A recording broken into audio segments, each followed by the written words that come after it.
سوال کیا, کیا ہمارے پاس جواب ہے؟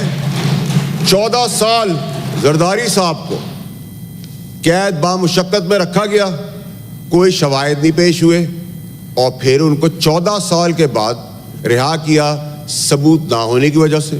کیا مجھے آپ بتا سکتے ہیں کہ نواز شریف صاحب کو بلیک لا ڈکشنری ایجاد ہو گئی, اس کے تحت کس قانون کے تحت ان کو نااہل کر دیا گیا؟ پھر عمران خان صاحب کی حکومت چل رہی تھی, چلتی ہوئی حکومت ہمارا کام تھا, میں اس وقت اس پارٹی کا منسٹر تھا. چلتی ہوئی پارٹی کے اندر 12 بجے اتوار کے دن عدل اور انصاف کے دفتر کھل جاتے ہیں. کیوں بھائی؟ یہ ہمارا کام ہے سیاست کرنا, ہم لیں گے, دیں گے, سمجھائیں گے, بجھائیں گے. اس کے بعد پابند کر دیا گیا کہ آپ نو ووٹ آف کانفیڈنس لیں. یہ ہمارا کام تھا سر, یہ اس آئین کا, اس اسمبلیوں کا کام ہے. ہم کیا کر رہے ہیں کیا نہیں کر رہے, ملک کے لیے جب تک بہتری کریں. پھر ہمیں ان کو مجبور کر کے ہٹا دیا گیا. جہاں سزا تھی وہاں جزا تھی, جہاں آ گئی جہاں جزا تھی وہاں سزا چلی گئی. پھر پاپولیرٹی ویو آ گئی, پھر پاپولیرٹی ویو آئی تو آپ نے ٹویسٹ اینڈ ٹرنز دیکھنا شروع کر دیے. اس کے بعد آپ نے پھر اور چیزیں بھی سنتے گئے. آپ چیئرمین صاحب 2 منٹ اور تھوڑا سا آپ کو لوں گا.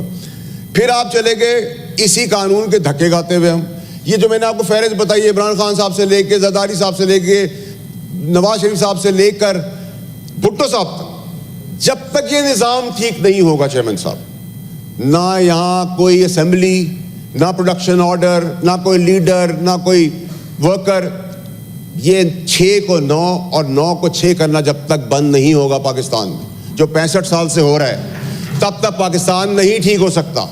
ہم ایک 149 نمبر پہ پہنچ گئے اپنے نظام کی وجہ سے, انصاف کے. ہمارا ریورس گیئر لگ نہیں رہا. جس سپیڈ سے ہم چھکے چوکے مار رہے ہیں, مجھے نہیں لگتا کہ ہم 300-400 کی سینچریاں بھی کراس کر دیں. کرکٹ میں تو ہمیں دیکھنے مل نہیں رہی. لیکن سر میں آخری چیزیں جس پہ سم اپ کرنا چاہتا ہوں کہ اب یہ جو آپ نے الزامات, میں سن رہا تھا بحث, الزامات نکلا کہ جی ججز کو بہت پرابلم ہو رہی ہے, ان کو پریشر کیا جا رہا ہے, اور ایسی بہت ساری چیزیں. تو ایسا نہیں ہونا چاہیے. لیکن سر مجھے یہ بتائیں کہ جب آپ کسی کے نکاح کو نکاح نہیں مانیں گے, آپ ہمارے بیڈ روم سے لے کے, ہمارے باتھ روم سے لے کر, آپ اسٹیل مل سے لے کر, ریکارڈ ایکٹ سے لے کر, نسلا ٹاور سے لے کر, جب ہر چیز میں آپ انوالو ہو جائیں گے تو میں ان اسمبلیوں کا کیا کروں؟ میں تو کچھ نہیں کر سکتا. پھر آپ زیادہ جانتے ہیں, آپ کریں ہم بیٹھ جاتے ہیں, ہم نالائق نااہل ہیں, نکمے ہم پیچھے ہٹ جاتے ہیں. آخری چیز سر, پھر الزامات کی بارش ہوئی. چلیں جی ہم I am not shining away chairman صاحب. If I'm pro army, I'm pro judiciary, I'm pro politician, I'm pro businessman, I'm pro bankers. مجھے ان سب نے سکھایا ہے, لیکن میں کسی کا دشمن نہیں ہوں, میں مخالف ضرور ہو سکتا ہوں.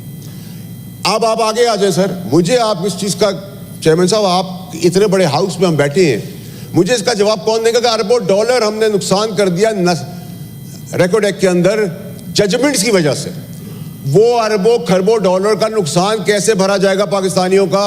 ہم مہنگائی کو تو پیٹ رہے ہیں, ہم بجلی کو تو پیٹ رہے ہیں, ہم گیس کو تو پیٹ رہے ہیں, وہ کیسے دیں گے آپ؟ نسلا ٹاور کے آپ نے معصوم بچوں کو بے گھر کر دیا, ان کی جمع پونجی سڑک پہ لے آئے. آپ کانسٹیٹیوشن ٹاور کو تو نہیں گرا سکتے کیونکہ آپ کے اپنے شاید گھر نہ ہو, مجھے نہیں پتا. پھر آپ نے الزامات کی فہرست کر لی کہ جی یہ ادارہ ہمیں پریشرائز کر رہا ہے. جی پریشرائز کر رہا ہے تو آپ اس وقت بتا دیتے ہمیں, آپ اس وقت کھڑے ہو جاتے, شواہد دے دیں, وہ بھی نہیں ہوا.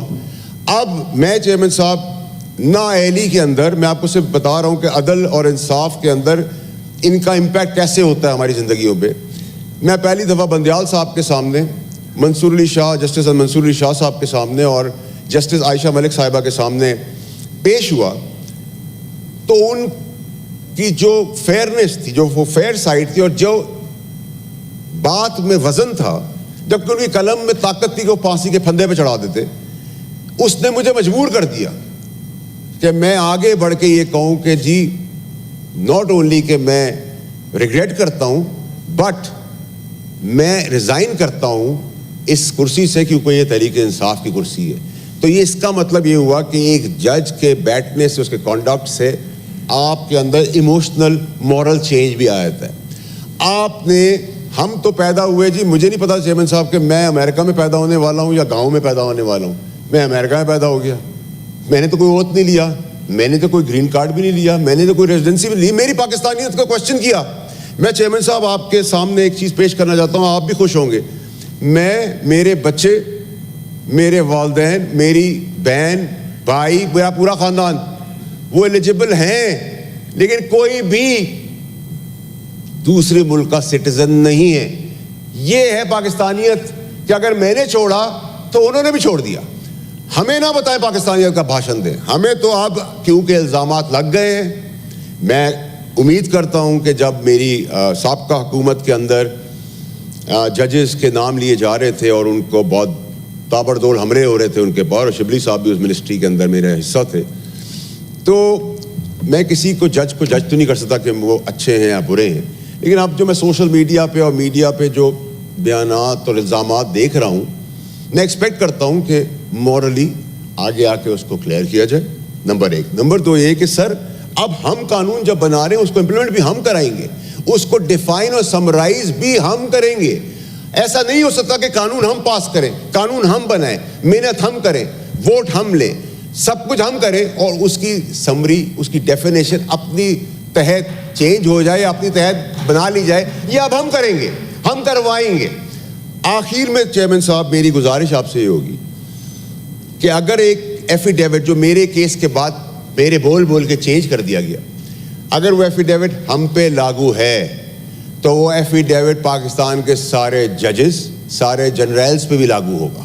اگر وہ لاگو مجھ پہ اور آپ پہ ہے تو ان سب پہ بھی ہوگا, اور اگر نہیں ہے تو اب ہم کرائیں گے اس کی امپلیمنٹیشن. جب آپ ایک غریب آدمی کو اس کا حق نہیں دے رہے, اس میں 25 سال لوگ خوار ہو رہے ہیں, 6 کے 9 کے 6, کبھی آپ کسی کو پلیز کرنے کے لیے لا چینج کریں, کبھی آپ کچھ کریں, کبھی آپ کو, یہ کب تک چیئرمین صاحب ہم دیکھتے رہیں گے؟ ہم یہاں 6 سال نہیں 60 سال مزید بھی لگا دیں گے تو ہم نظام کو نہیں بدلتے, کیونکہ عدل کا نظام ہی ٹھیک نہیں ہے. جب عدل کا نظام ہی ٹھیک نہیں ہے تو پھر آپ کس طریقے سے ملک کو آگے لے کے چلیں گے؟ ہم یہاں 10 دفعہ حکومتیں لے آئیں, ہم حکومتیں چلی جائیں, ہماری حکومتیں گرا دی جائیں, ہمیں بٹھا دی جائیں, ہم نہیں چل سکتے جب تک ہمارا قانون نہیں بدلے گا اور قانون کی امپلیمنٹیشن نہیں ہوگی, پرائرٹی بھی نہیں ہوگا. اب جب ہم ایک محترم ہیں وہ بہت ساری سٹیٹمنٹس دے رہے ہیں, آپ سٹیٹمنٹس نہ دیں, آپ کو قلم میں طاقت, آپ کے قلم میں طاقت, آپ پھانسی کے پھندے پہ چڑھا دیں. آپ کسی کی عزت نہ اچھالیں, کیونکہ جب آپ عزت اچھالتے ہیں تو اس کے ریپرکشنز آپ کے آنے والی نسلوں پہ جاتے ہیں. کسی کی بہن بیائی ہوئی, کسی کی ماں بیمار ہے, کسی کا کچھ ہے. میں چیئرمین صاحب آپ کے سامنے آخری چیز یہ پیش کر رہا ہوں کہ ہمیں بہت تسلسل سے اس چیز کو ایڈریس کرنی پڑے گی. اب یہ نہیں ہو سکتا سر کہ بار بار جو سیچن کے اندر, بارڈرز کے اندر, بارڈرز کے باہر اندر جانے دے رہے ہیں, ان کا ہم تماشا بنا لیں, ہم ان کی شہادتوں کا تمسخر اور مذاق اڑا لیں. اگر اس کے اندر کوئی ایمبیشس لوگ ہیں تو ان کو ہم ایڈریس کر لیں گے, اس کے بغیر یہ بھی ہمارے پاس فورم ہے. لیکن یہ پاسبل نہیں ہے کہ ہم اندر کچھ ہیں اور باہر کچھ ہیں. یہاں بہت سارے لوگ ہیں, نام تو میں نہیں مناسب سمجھتا لینا, I am trying to be humble the first day, کہ جو چاروں طرف کھیل رہے ہیں, جو گورنمنٹ کے باہر بیٹھ کے گورنمنٹ کو کرٹیسائز بھی کر رہے ہیں, گورنمنٹ سے اندر بات بھی کر رہے ہیں, لیفٹ پہ بھی بات کریں, رائٹ پہ بھی بات کریں, فرنٹ پہ بھی اور بیک پہ بھی. یہ نہیں ہو سکتا سر. اب ہمیں ان کو ایڈریس کرنا پڑے گا. We need to expose elements within us, چاہے وہ اسی ایمان میں کیوں نہ ہو. اور چیئرمین صاحب یہ چیز اب ناجائز آپ نہیں کر سکتے. 31 بلین الیکٹرک کمپنی نے لے لیا ہے چیئرمین صاحب, ایک یونٹ بیچے بغیر. کوئی نوٹس نہیں ہے اس کے اوپر, کوئی نوٹس, کوئی چیز اس کے اوپر نہیں ہے چیئرمین صاحب. یہ آپ کو, آپ کی سربراہی میں ہم سب کو, تمام لوگوں کو سر یہ رولز اینڈ ریگولیشنز اور لا کی امپلیمنٹیشن کو کرانے کے لیے سب سے پہلے سینیٹ کو آگے بڑھنا پڑے گا نیشنل اسمبلی کے ساتھ. جب تک یہ ایشو ایڈریس نہیں ہوگا سر, تب تک پاکستان میں کچھ نہیں ہو سکتا. میں آپ کا بہت شکر گزار ہوں کہ آپ نے مجھے ٹائم دیا. Thank you very much.